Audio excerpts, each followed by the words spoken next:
Hi there, and welcome back to the Hub of Junior Golf Podcast. I'm Ryan Bird, joined as always by the founder of the Junior Golf Hub, Roger Nick. Roger, I'll tell you, you forget how fast and furious the college season does come.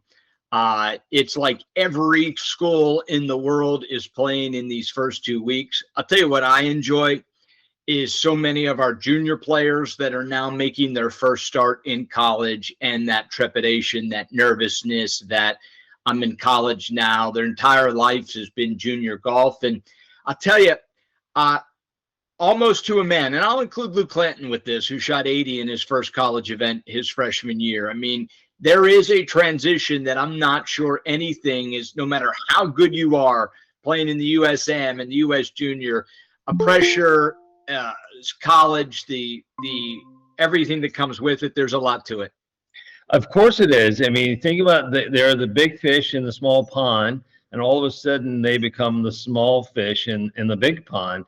And the collegiate players today are just so good. I mean, they're playing really with, uh, you can almost call it LPGA or PGA professionals now in college. I mean, that's how good the talent pool is these days. So it is a big jump, and it's a lot of expectation, especially those kids who've been recruited into some of these Power Five schools that now have to go and perform on a team that they're so used to performing as an individual. So a lot of pressure there. It is exciting. I was just talking to one of our young kids this past week, his debut in college, and like Luke Clanton, shot a nice little 81 and was kind of miserable, but also learned a lot from that experience. So it's always a lot of fun to see this time of year.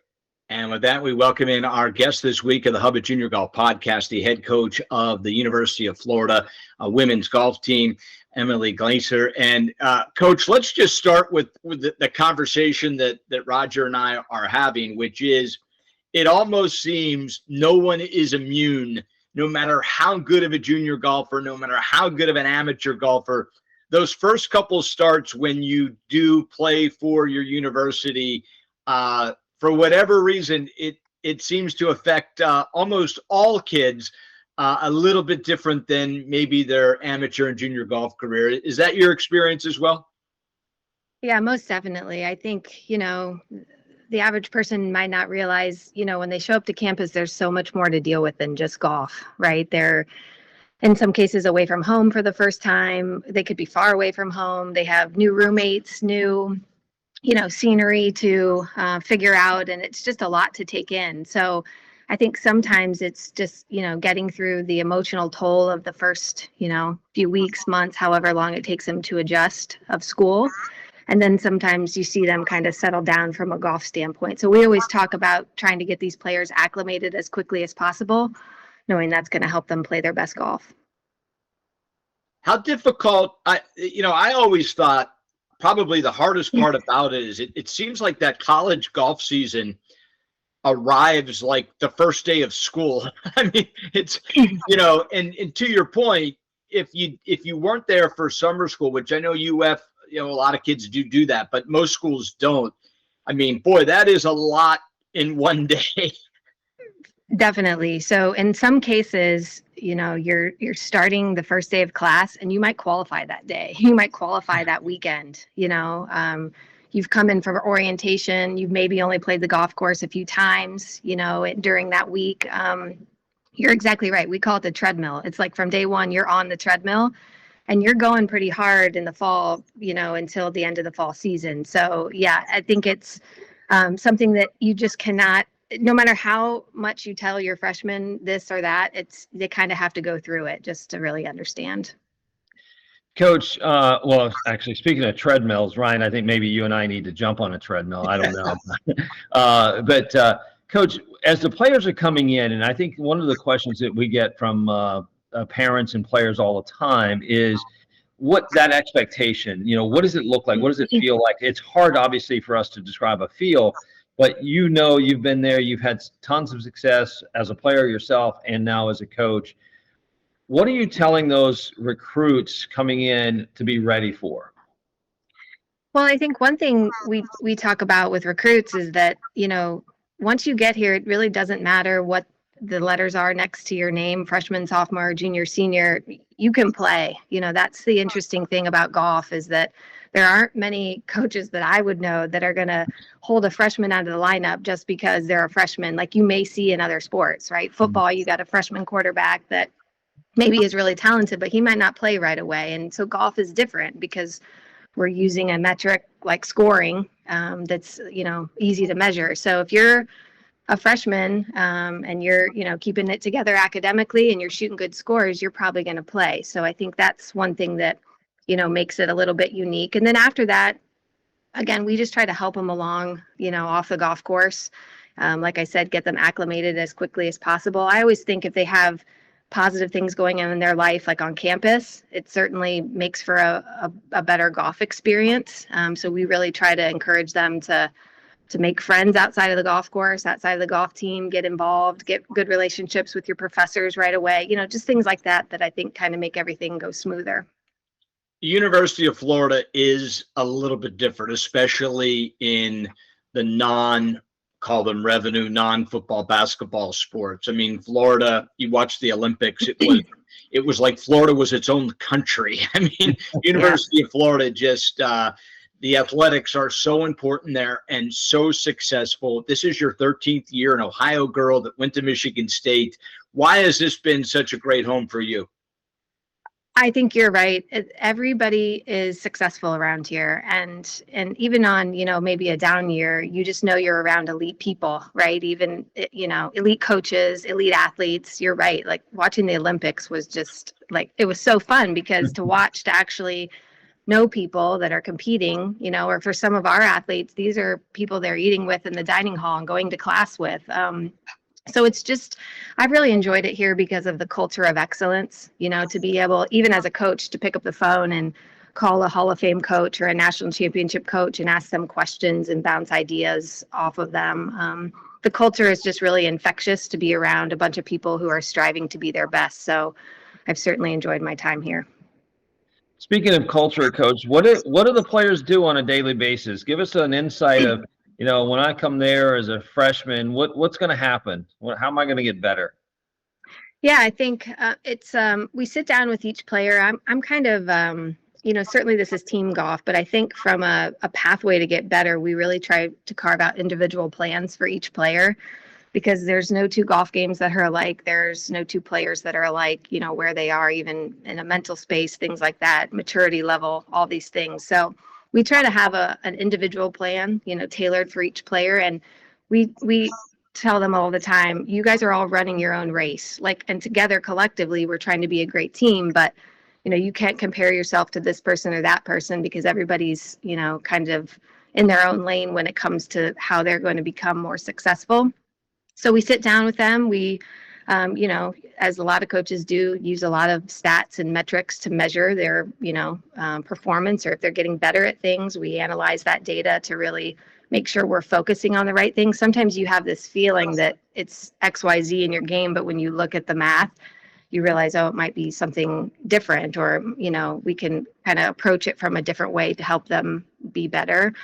But I also think it's it's a combination of a lot of things. Obviously, practice, the things they're doing on campus in the gym from a physio standpoint, nutrition standpoint. We just had our nutritionist here talking to our players at the start of practice today. So there's so many resources. That's the thing that's unbelievable. Just in the time that I've been here, or comparing to when I played college golf many moons ago at this point. But these athletes have access to resources like they're a pro athlete. I mean, these are all the things that you would want as a pro athlete. And so it's really, we approach it from all angles and really encourage them to take advantage of all those things. You coach, and obviously your university is in one of the three hotbeds for golf, for sure. California, Texas, Florida.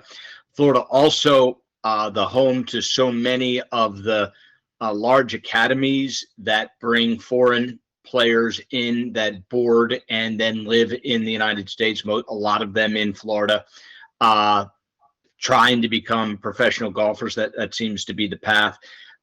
Your roster is certainly a mix. a lot of born and bred Florida girls, but also a very international flavor. Has that always been your recruiting philosophy? Has that changed in your 13 years that you have, because of your success and University of Florida's success, you've gone other places? What is your recruiting philosophy? Yeah, it's a great question. I do think when I started here, you could, the idea of having sort of a Florida dream team was something that crossed my mind. I think as I've done this longer, I just really have understanding that golf is a global game. And so I think you're naive as a coach if you're really going to only recruit from one niche market. And so I think if you look at, it's not only us, if you look at the rosters of pretty much any top program, they're going to have some international flavor on their rosters. It's certainly just the reality of what we do. So we're looking for great players no matter where they are. But I also think, we're looking for the right people. So sometimes you might have a great player that is certainly a great player, but they might not be the best fit for the culture of your team. We're such a small team that it doesn't take much to throw that out of whack if you don't have the right people and the right maturity level on your roster. So we're also really interested in that. And it's something that we give a lot of credence to in the recruiting process, in addition to obviously looking for people who can get the ball in the hole fast. Yeah. Yeah, you mentioned there, Coach, the mix there of having the right player. I think one of the things that Ryan and I often see at junior events is how the parents are involved in the players' kind of day-to-day golfing things, right? Whether it's packing their bag, unloading their golf bag, carrying it around as though they're their caddy. There are a lot of different views. There are coaches that say they don't mind it, and there's coaches that say, I'd like to see the player have more independence. How do you feel about the junior players today? Because to your point, there are so many resources, there's so many great things happening now in golf all over the globe. But how does that particular part of it, the parents' involvement, how does that play into your recruiting of the athlete? Yeah, I think it's certainly makes our life easier here and the transition easier if a junior golfer has a level of independence prior to arriving on campus. And so I think that's something that you try to get a feel for in the recruiting process. Although I will tell you, my kind of party line is everybody's on their best behavior in the recruiting process, right? So, the coaches are the greatest coaches, the players are the hardest workers, the parents are the best parents. Everybody's trying to put that face forward, which I certainly understand as well. So I think that's, especially at the beginning, you're trying to learn a lot about your players and figure out where they are in that spectrum and what are the things that we have to kind of continue to help them along with, or the things that, that they're capable of doing on their own. That's an interesting thing about some of our internationals is they become very reliant on each other and us because they're having to be independent just because they're so far away from home. They're having to figure their learning curve sometimes seems to be a little bit faster because they can't pop home on the weekend to see mom and dad. At the same time, I'm a mom, so I understand the desire to want to do what's best for your kid and help them and protect them and do all those types of things too. So I'm kind of talking out both sides of my mouth there, knowing that I think my viewpoint on it changed when I became a mom because I realized okay, I understand now where these parents are coming from. They are trying to do what's best for their child. And so I think it's just kind of having seeing the bigger picture in all of it. Incidentally, the last 3 weeks on the podcast, we've had the women's coach from Alabama, the women's coach from Texas, and now you. So we're on a pretty good run of successful women's collegiate golf coaches. Both of them did speak to the arms race in facilities and how important it is. Certainly, Alabama is really excited about what they're building, maybe taking the next step in the arms race. Florida always seems to be cognizant of that. How important is it as far as getting the best players, in your opinion? Are players making decisions? Is that a percentage of what goes into the decision-making process in your mind? Certainly. I think that's something that would be on the, as you're making your T chart, I would think, in the decision-making process of where you're going to end up. It's something that would be on there. And I think there's lots of things that go into it. Obviously, the quality of the facility, the condition of the facility, the proximity to campus, I think is one that's close. So there's a lot of, ways that you can look at that. But certainly the facilities in college golf continue to improve. It's something that we're aware of here at Florida and talk about. Save that conversation for another day. But so we're, you're always aware, and we're always doing the best we can to have a vision for the future, but also, with what we have now to make it the very best that it can be for our athletes. It almost seems though like the University of Florida is kind of that Spartech, where it's like, hey, we're just going to keep producing champions, even though we may not have the great big facilities or new facilities. It seems like in every sport they have that mindset or that attitude.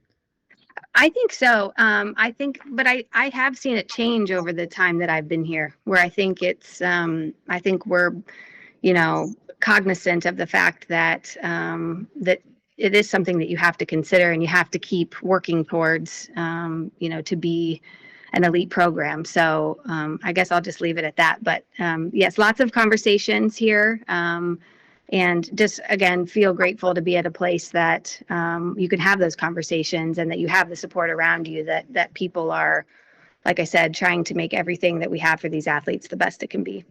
Tell us a little bit about yourself as we wind down on this. But Upper Sandusky, Ohio, All-American at Michigan State, played the LPGA Tour. How did that Midwest hard climate prepare you to be as successful of a coach? You coached it at your alma mater, then an assistant in Florida, and now obviously your 13th year, super successful. How do you think all that kind of was it always coaching? Was that always plan B if the LPGA didn't work out? It actually wasn't. First of all, I am very proud of my Midwestern roots. And I laugh that, I grew up in the Midwest. I went to Michigan State, where obviously the winters are rather chilly. And now I sell the weather right down here in Florida. So I do tell that joke that, like, I've seen both sides. But I think what I ultimately know to be true is that if you find the right kids and they want to be successful, they're going to be successful no matter where they go. It's if it burns inside of you, it really doesn't matter. So that's what I think you're looking for are those kids that are destined to be successful, no matter where they go. But yes, I think I actually, when I got done playing the tour, I thought I was going to go to law school. That's what I wanted to do. I was living in Raleigh, North Carolina with my now husband, and the assistant coaching job at Duke opened up. And I thought, I'll just go check this out and see, I don't know. I'll see campus. I'll meet Dan Brooks. We'll see how this goes. And he ended up hiring me. And so, as they say, the rest is history as far as getting into coaching. But I think initially when I started coaching, I think I thought I was going to be just coaching golf, right? And then you realize this job is much, much more. We wear a lot of hats. I joke I would have gotten a psychology degree had I known this is what I was going to be doing.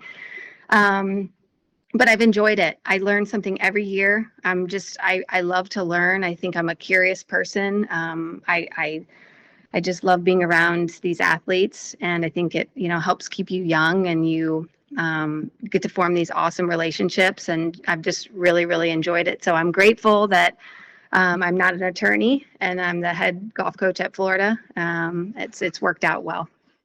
And I'm sure a lot of young people are glad that you're the head coach there as well. Thank you. One of the things, is you're just talking about finding the right people, recruiting the right kids, and finding those kids who are destined to be great or want to do great things. What's your secret of picking that out? How do you pick that out? I think you really aspire to try to get to know them as a person during the recruiting process, in addition to just really kind of having an understanding of their golf game, So I think I won't give all my secrets out, but there's some questions that we like to ask recruits to find out, what makes them tick, what are some things that are important to them. Obviously talking to mom and dad and understanding what's important to them, and And so just, some questions that we ask to try to get to know them better. It's a little bit of a crapshoot too, I'll admit. There's not a perfect science to it. And so I think you're just trying to do the best you can to get a feel for people, and try to be intuitive in the process, and really, like I said, just get to know them, and also see how they react when you tell them about your culture of your program and how you do things, and kind of get a response to their interest level and their buy-in, and if you think you can, coach them and help them while they're here.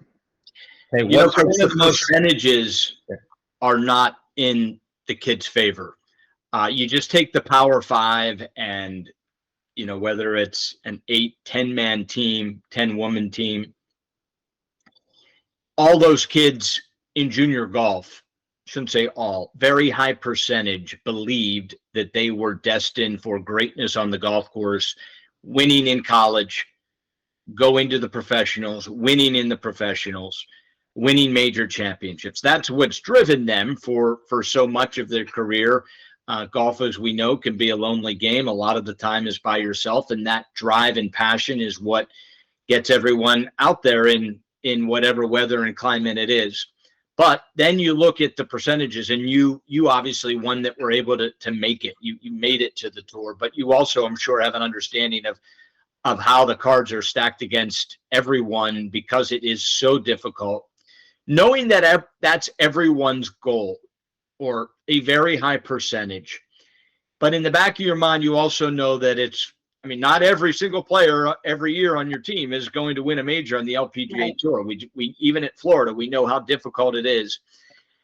As they matriculate through the 4 years, and it starts to understand that I'm a really good college player, but there are a lot of others that are even better than me.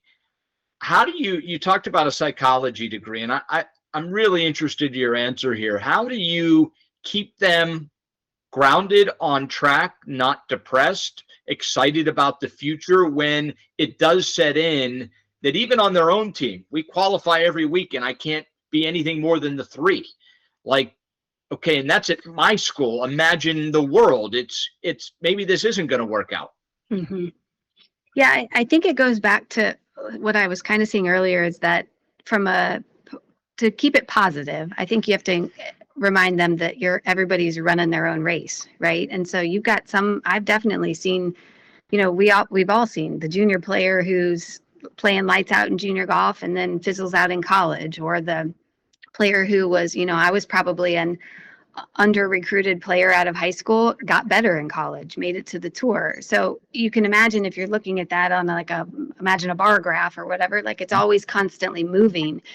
And so I think if you have a kid who really is passionate and wants to do it, they have to buy into that. They have to think that, next week's my week, or, when is the light bulb going to go off for this player? So I think that's how you encourage them to stay positive and motivated if it's really something they want to do.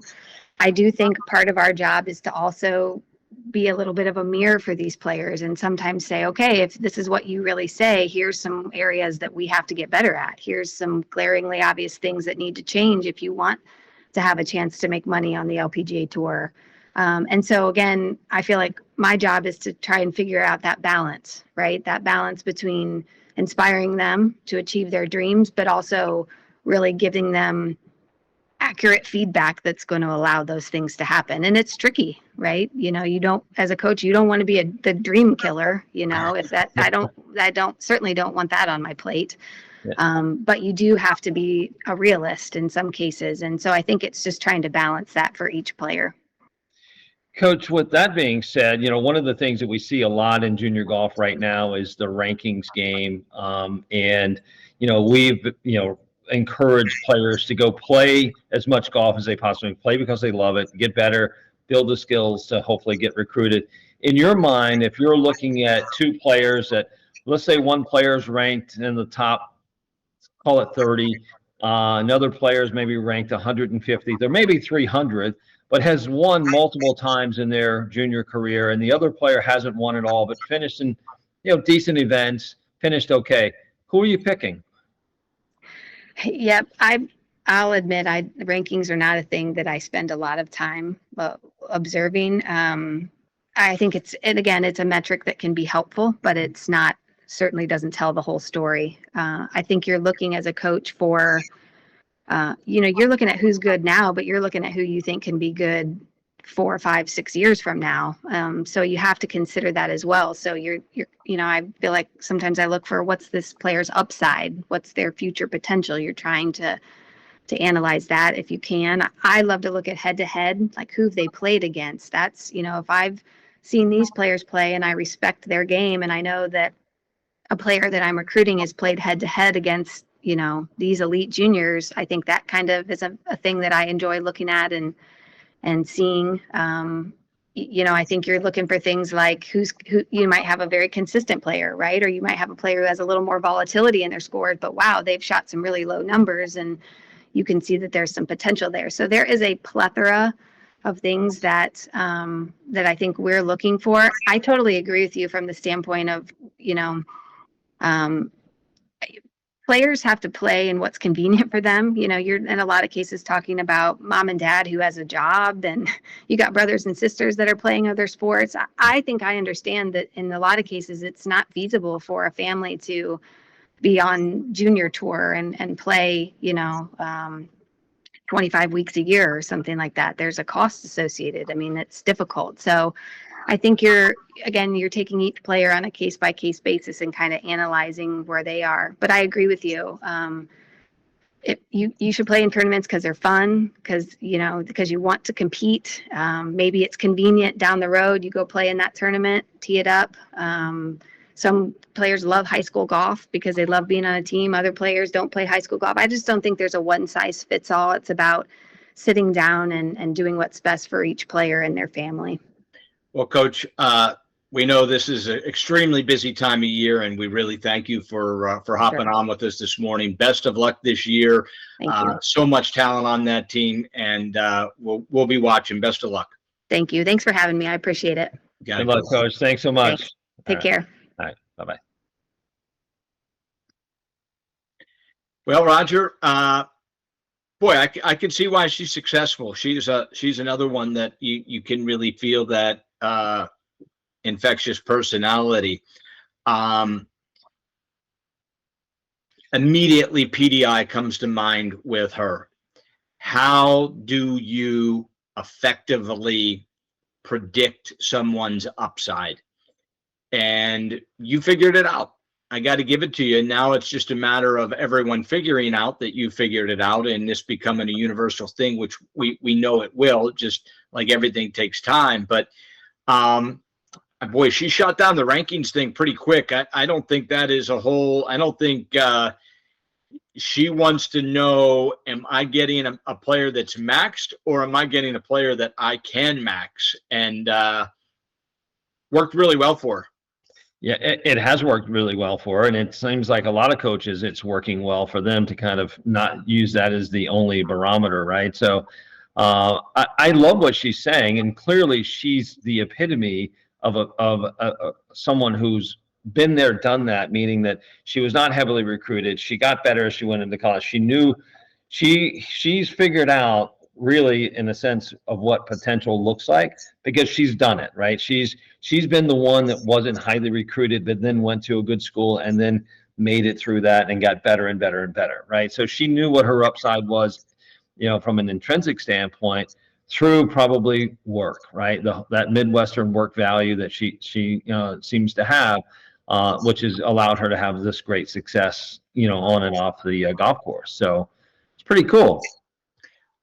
Quickly, I know I got to get you out, but I just want, as people hear each week about PDI, and then I make the correlation that it is a predictor of upside. Give me 30 seconds so the people at home that are going to the juniorgolfhub.com, doing the self-assessment, and now they're ready to really do PDI because they're hearing so much good about it. How would your PDI score, or how would going through PDI predict that maybe you, Roger, have more upside than I do? Well, it's an ongoing process, Ryan, first and foremost, but it's also looking at the lead factors that contribute to your further success in developing as a young athlete, right? So if I'm someone who's going through a PDI assessment, I'm looking for where I'm at today, just like when I go to a golf tournament, how do I score today?